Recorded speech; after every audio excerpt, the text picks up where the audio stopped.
قرآن مجید کی سورہ آل عمران اس کی آیت نمبر 134 اللہ سبحانہ وتعالی مخلصین کی تعریف فرما رہے ہیں، جو لوگ مخلص ہیں، مومنین کی تعریف فرما رہے ہیں، جو لوگ ایمان والے مسلمانوں کی تعریف فرما رہے ہیں کہ جنہوں نے اسلام کو اپنے رگو پے میں سرایت کیا ہے۔ ارشاد باری تعالیٰ ہے الذین ینفقون فی السراء والضراء، پہلی نشانی یہ وہ لوگ ہیں جو فراخی اور تنگی دونوں حالتوں میں خرچ کرتے ہیں۔ دوسری نشانی فرمائی والکاظمین الغیظ، جب انہیں غصہ آ جائے نا تو غصے کو پی جاتے ہیں، غصے کو پی جاتے ہیں۔ والعافین عن الناس، تیسری نشانی کہ یہ لوگوں کو معاف کرنے والے ہیں۔ اللہ، چوتھی نشانی کو چھپا کر بیان کی ہے، یہ فرما کر اللہ سبحانہ وتعالی فرمایا واللہ یحب المحسنین، اور اللہ احسان کرنے والوں سے محبت کرتا ہے۔ اس کا مطلب یہ ہوا کہ جو بندہ مومن ہے اس میں چار باتیں ہوں گی۔ ایک تو وہ خرچ کرنے والا ہوگا کہ اس کی مٹھی بند نہیں ہوگی، اس کی مٹھی، وہ کنجوس نہیں ہو سکتا، بخیل نہیں ہو سکتا، اور اس کی سخاوت کا یہ عالم ہے، مومن کی سخاوت کا یہ عالم ہے، سخاوت کا یہ عالم ہے۔ اس کے پاس اللہ نے رزق کی فراوانی بھی دے رکھی ہو، تب بھی وہ اللہ کی راہ میں خرچ کرتا چلا جاتا ہے، اور اگر کسی وجہ سے اس کے پاس رزق تنگ ہو جائے، تنگ پڑ جائے، کم ہو جائے، کسی وہ امتحان میں آ جائے یا کسی وجہ سے اس کا رزق کم ہو جائے، تنگ ہو جائے، تب بھی وہ سخاوت سے رکتا نہیں ہے۔ تنگی ہے یا فراخی، بندہ مومن رب کے لیے خرچ کرتا چلا۔ یہ نہ دیکھیں کہ میں نے اللہ کے راہ میں کتنا دیا ہے، یہ نہیں دیکھنا، کیا کمال نقطہ ہے ماشاءاللہ، سبحان اللہ، کہ کسی نے کم دیا ہے یا زیادہ۔ ارے یہ مال کو، ظاہر کو نہیں دیکھا جا رہا ہوتا، اصل میں تو یہ دیکھا جا رہا ہوتا ہے اس کے من میں کیا ہے، اس کا دل اس سے کیسے لگا ہوا ہے اور اس کے محبوب سے کیسے لگا ہوا ہے۔ ماشاءاللہ، اس کے من کو دیکھا جاتا ہے، اس کی نیت کو دیکھا جاتا ہے، کوانٹیٹی کو نہیں دیکھا جاتا، کوالٹی کو دیکھا جاتا ہے۔ اس کے ظاہر کے اندر وہ کتنی کثرت رہا ہے یہ نہیں دیکھا جاتا، یہ دیکھا جاتا ہے اس کا دل اللہ اور اللہ کے محبوب کے لیے تڑپتا کتنا۔ سبحان اللہ، اللہ اس کی نیتوں کو دیکھ رہا ہے۔ ماشاءاللہ، سبحان اللہ، اور پھر یہ اگلی بات کیا فرمائی سبحان کہ مومن اگر تنگی ہے، مال کی فراوانی نہیں، حالات خراب ہیں، تو بھی جو کچھ بھی ہوگا نا، سب سے پہلے اسے دھیان کس کا جائے گا؟ اللہ اور اللہ کے حبیب کا، کہ کوئی اللہ اور اللہ کے حبیب علیہ السلام کو خوش کیسے کرنا ہے، اللہ اور اللہ کے حبیب کو راضی کیسے رکھنا ہے، بس اس کے ذہن کے اندر یہی ہے کہ اللہ کے نام پر میں نے دینا ہی دینا ہے۔ دوسری نشانی والکاظمین الغیظ، جب اسے غصہ آ جائے گا غصے کو پی جائے گا۔ ایک حدیث کا مفہوم فرمایا کہ جو غصے کو پی جاتا ہے، غصہ جب اسے آ جاتا ہے اسے روکتا ہے، روک کر پھر اسے پی جاتا ہے، فرمایا اللہ سبحانہ وتعالی اس بندے کے اندر ایمان اور امن کے نور کو بھر دیتا ہے۔ سبحان اللہ، سبحان اللہ، ماشاءاللہ، ایمان کی اگر کثرت من کے اندر جگمگاتی ہوئی دیکھنا چاہتے ہو تو پھر کیا کیا کرو؟ جب غصہ آئے تو اللہ کی خاطر غصے کو پی جائے، ماشاءاللہ، غصے کو پی جائے۔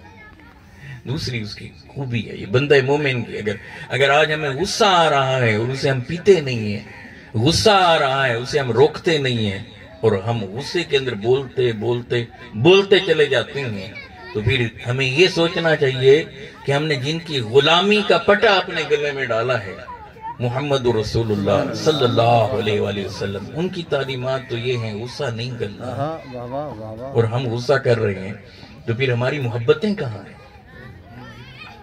پھر ہماری محبتیں کہاں ہیں، ہمارا عشق کہاں ہے؟ اگر محبت اور عشق ہے تو محبت اور عشق جس سے ہو جاتا ہے اس کی تو ہر بات مانی جاتی ہے۔ بے شک سبحان اللہ۔ مومن کیا ہوتا ہے؟ غصے کو پینے والا۔ اور یہ یاد رکھ لیں، یہ غصہ وہ ہوتا ہے جو کبھی کبھار آتا ہے، یہ جو ہر وقت ناک پہ دھرا رہے، یہ غصہ نہیں ہوتا، یہ کوئی اور چیز ہوتی ہے۔ اور غصہ کبھی کبھار آئے تو غصہ ہے، اور اگر روز آ رہا ہے، اٹھتے بیٹھتے چلتے پھرتے آ رہا ہے، بات بات پہ آ رہا ہے، تو پھر یہ غصہ نہیں ہے، یہ بے وقوفی ہے۔ اور یاد رکھ لیں جو کثرت سے غصہ کرتے ہیں وہ بے وقوف لوگ ہوتے ہیں۔ کیوں؟ وجہ اس کی یہ ہوتی ہے کہ غصہ آپ کس بات پہ کرتے ہیں؟ غصہ اس پہ کرتے ہیں کہ عمل کوئی اور کر رہا ہوتا ہے، رد عمل آپ دیتے ہیں۔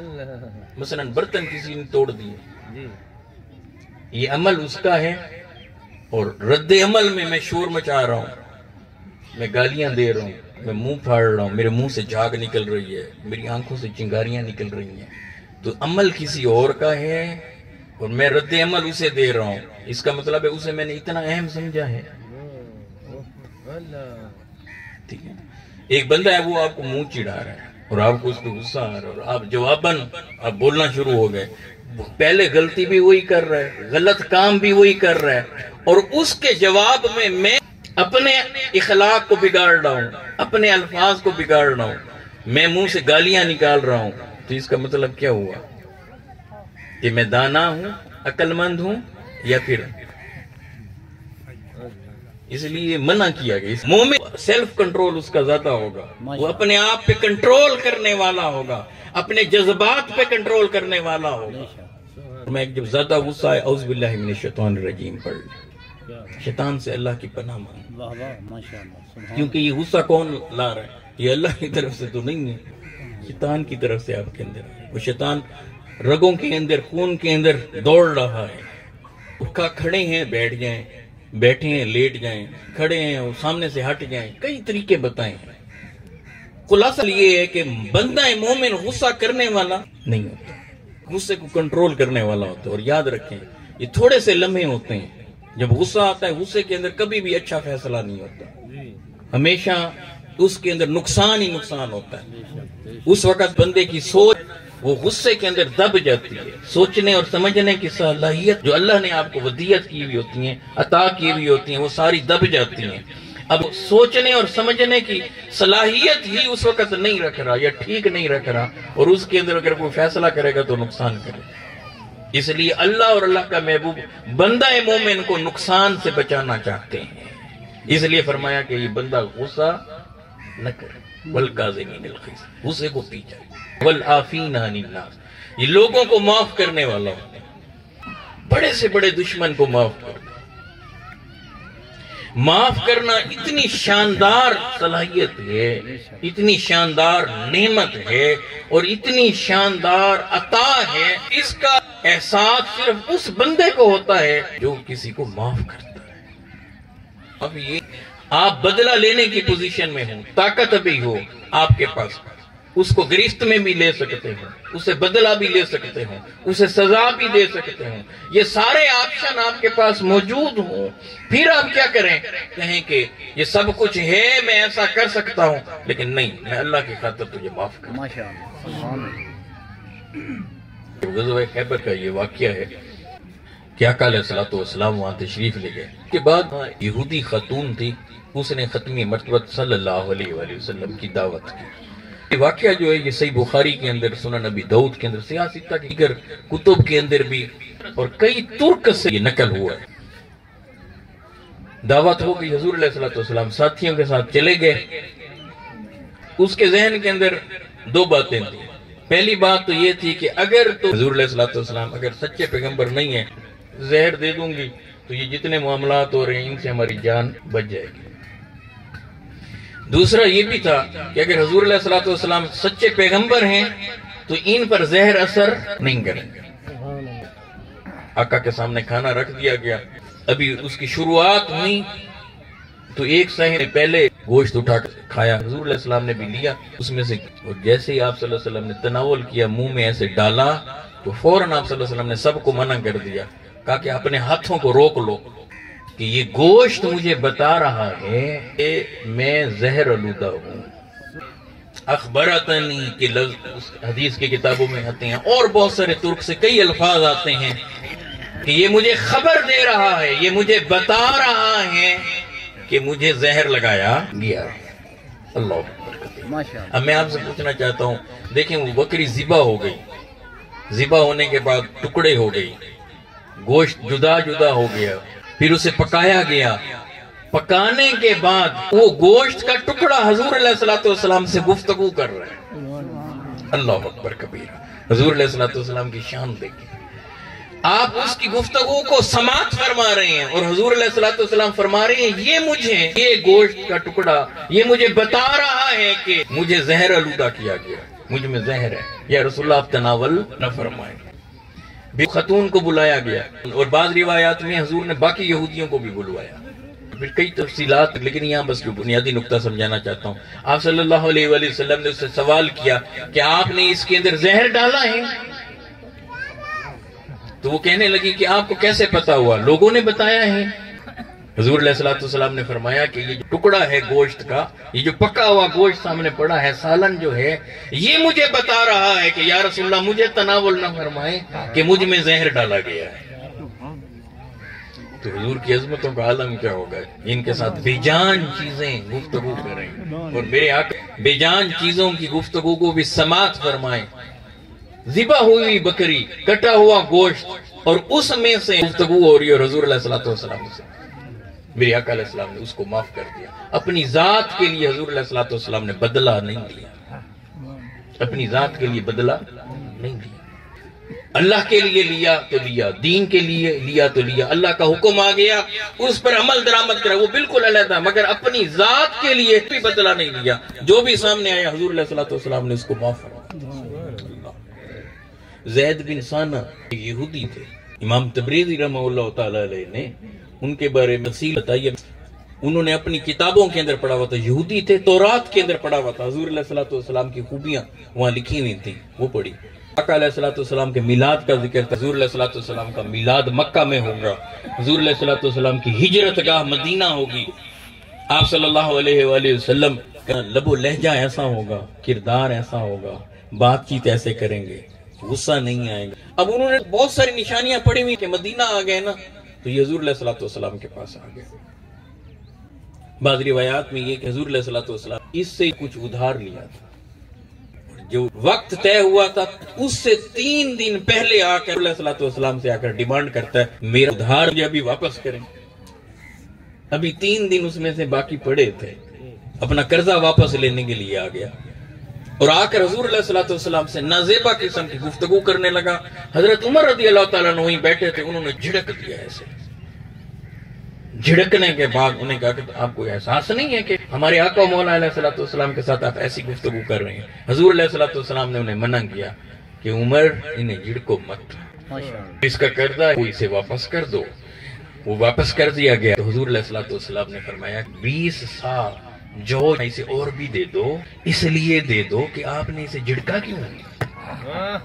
تقریباً 60 کلو جو بنتے تھے، 60 کلو اس دور کے، 60 کلو جو اور بھی اسے دے دو کہ تم نے اسے جھڑکا کیوں، اور اسے معاف کر دو.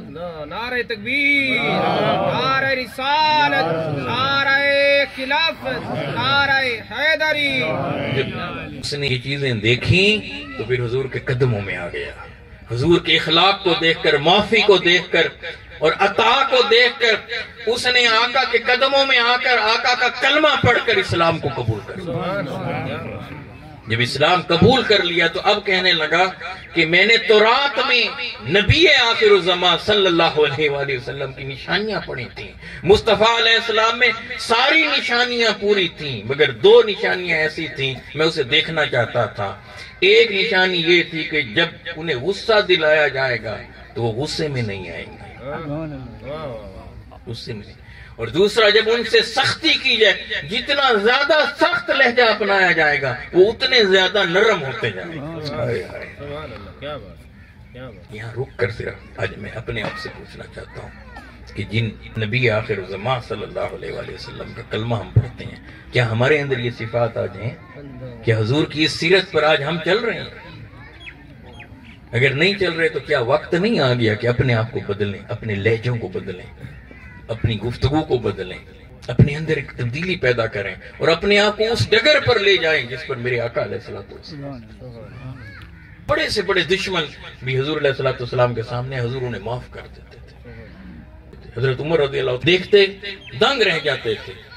غزوہ احد کے اندر جب میرے آقا علیہ السلام کے دندان مبارک ٹوٹے، ایک دانت کا ایک کنارہ کونا وہ ٹوٹا، اور عشق کے منظر دیکھیں۔ حضرت اویس کرنی رضی اللہ تعالیٰ عنہ، انہیں جب پتا چلا نا کہ حضور علیہ السلام کے دانت مبارک ٹوٹے ہیں، انہوں نے اپنے دانتوں کو توڑنا شروع کر دیا۔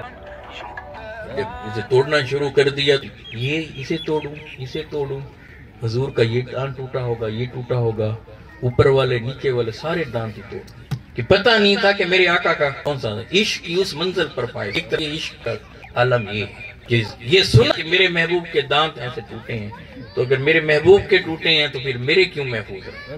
ایک عالم یہ ہے۔